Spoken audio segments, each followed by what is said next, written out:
dusozera ukwezi abagumyabanga turasabika ijambo ry'Imana dushimira Imana ingene yatuzigamikaje mu gihugu cacu mu kwezi kwa kurangiye kuri umunsi wa 24 tariki ya 24 kwezi wa gatandatu harahize amezi 5 abagumyabanga bakoraniye imikoraniro kaminuza idasanzwe hariya ku mugwa mukuru wa politiki Gitega bateye iteka ryo kubaja imbere kugira ngo umugambi wacu utere intambwe n'imisi hafi ijana 50 tumaze ngaha twagomba dushimira Imana yuko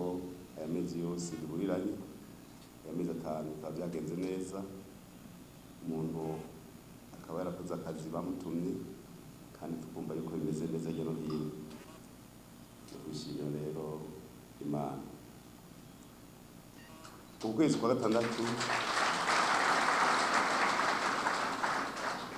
gatandatu ni ukwezi kudasanzwe.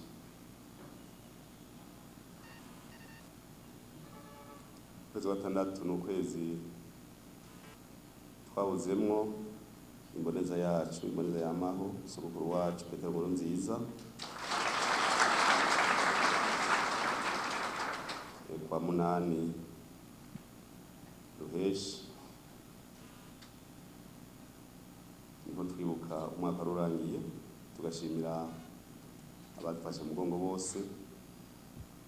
abashoboye gushika Gitega n'abandi bose n'iminyuranye y'igihugu no kw'isi tugashimira mbere n'ibihugu byaje gufata mu mugongo na cyane igihugu cya Tanzania cyarungitse icega cy'umukuru w'igihugu igihugu twama turi kumwe ijya munsi nyene tariki 8 narose kajyo ko kwita mu cya Tanzania turaganira n'umunyamabanga mukuru mushasha umugambo w'ubutegetsi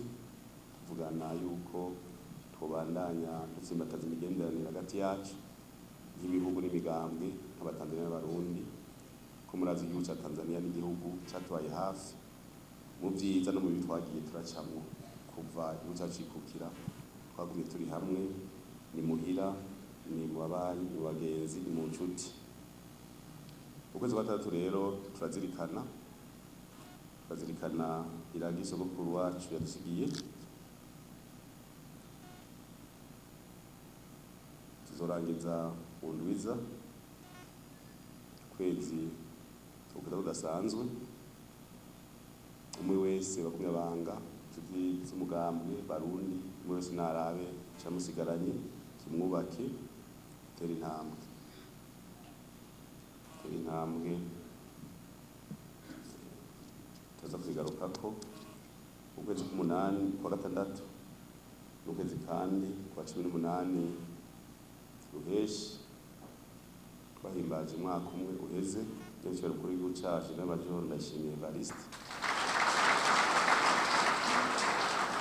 ashikirijwe amabanga yo kurongora igihugu.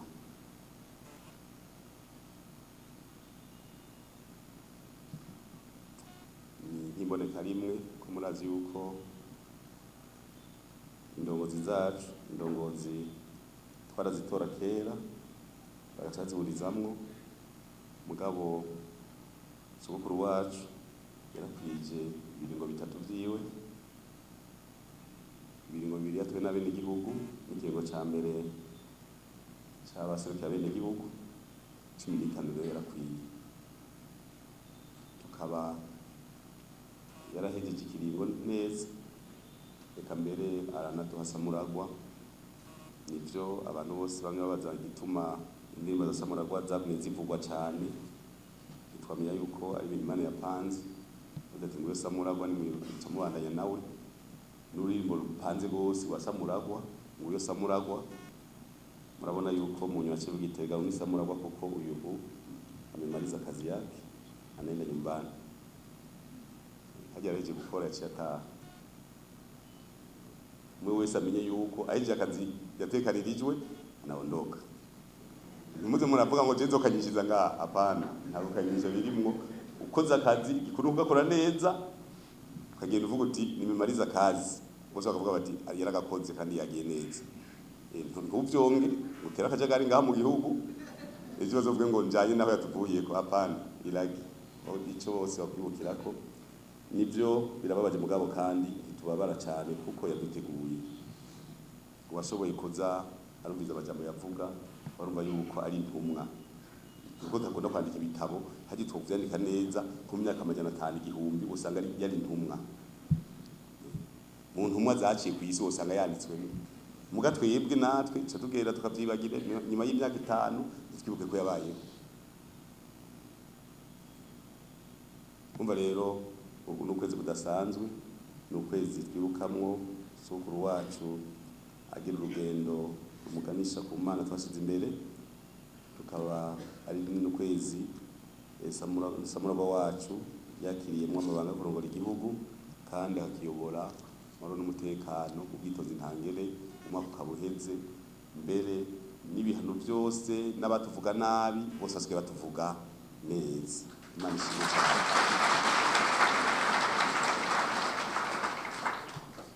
Uku kwezi rero tuzirikana ibyo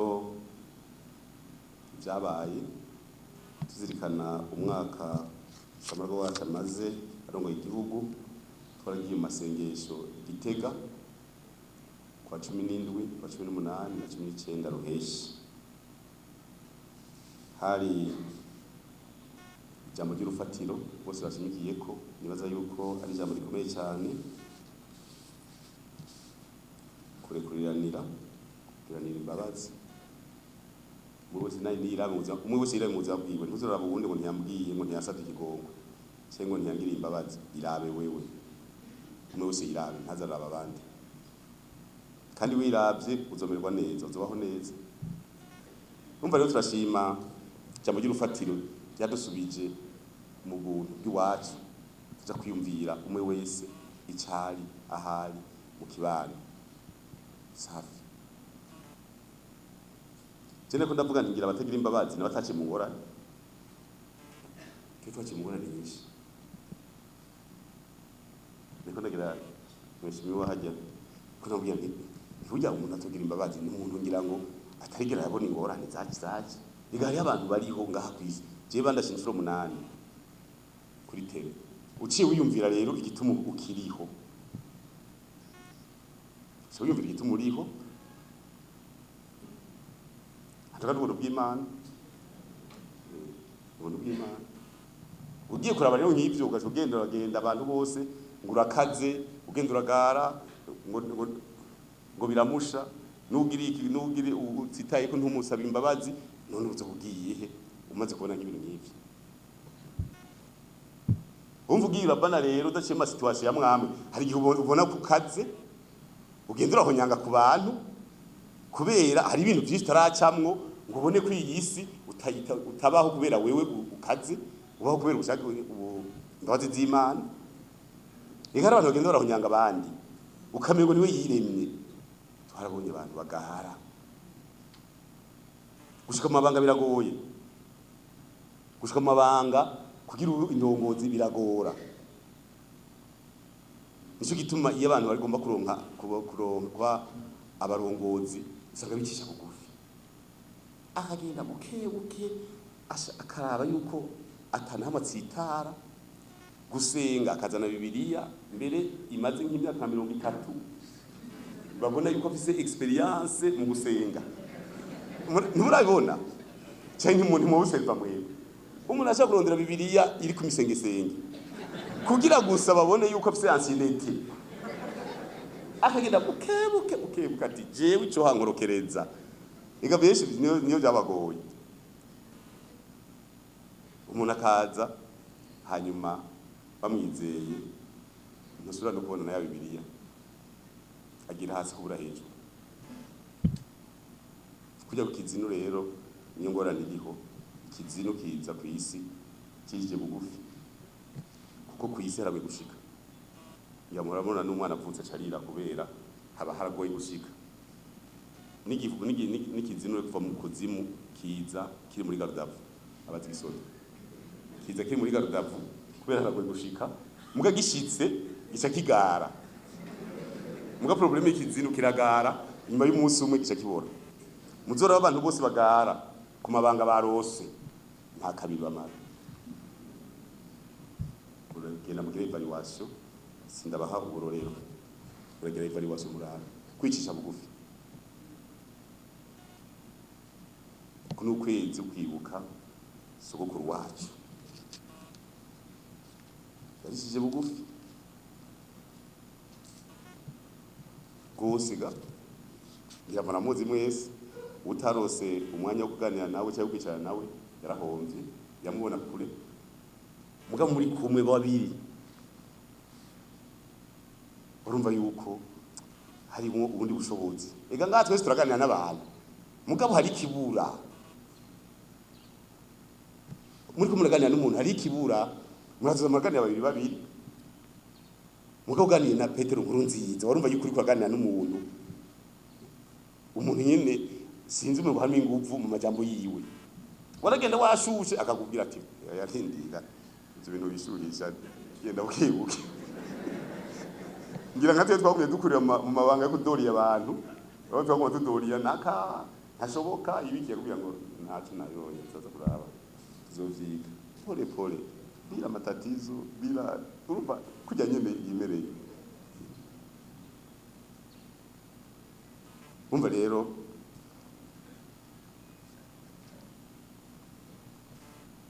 nimbonetse muri katolika bavuga ngo uri Petero ndakubatse ko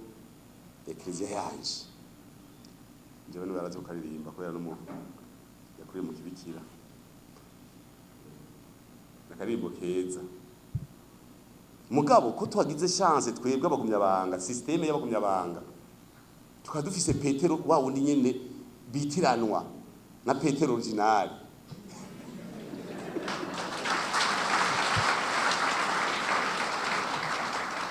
turashobora kuba tuti uri Petero tukubatse ku systeme yacu tukayubaka iyi myaka 2000 maze Petero bamubatse ko eklezia igahera natwe bakirenga 2000 twubatse systeme yacu kuri Petero Nkurunziza dufatiye kwiragira dusigaranye safi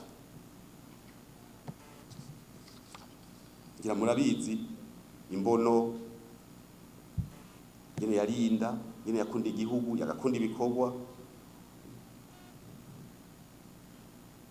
kaweti usenge ukora kandi ukora usenge ndabwije ukuri mwese abantu bose babakuru ngaha tuzorongoye kubiganira mu misitsi